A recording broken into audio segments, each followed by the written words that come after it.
এই দেখো, এই বাচ্চাটিরই বার্থডে সেলিব্রেশন হচ্ছে। তো আমার আর ওই বাচ্চাটির একই দিনে বার্থডে।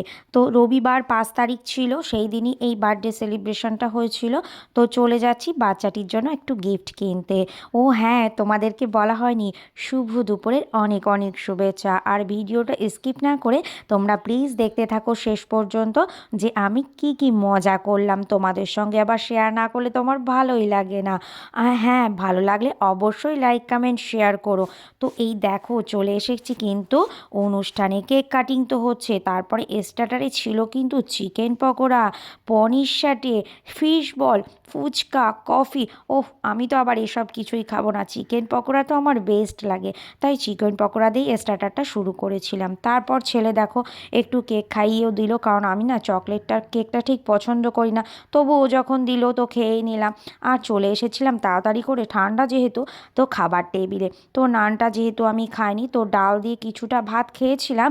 তারপরে নিয়ে নিয়েছিলাম এই দেখো ভেটকি পাতুরি। তো এটা খুলতেই তো আমার সারাদিন লেগে গেল। খাবো আর কি, আর ওরা যা ব্যস্ত করছে। দারুণ দারুণ হয়েছিল মাছের রেসিপিটা, আমার তো ভীষণ ভালো লেগেছিল।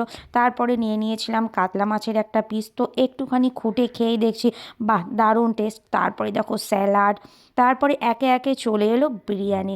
I am love to biryani. তো যাই হোক না কেন, বিরিয়ানিটা দারুণ হয়েছিল খেতে। তো তারপরে চিকেন চাপ ছিল, আমি এক পিসই নিলাম, তবু সেটা খেয়ে আমি শেষ করতে পারিনি। তারপরে ছিল চাটনি, পাঁপড়, আর ছিল দুধ চমচম, যেটা তো বেস্ট। তো টাটা বন্ধুরা, আর বড় করলাম না।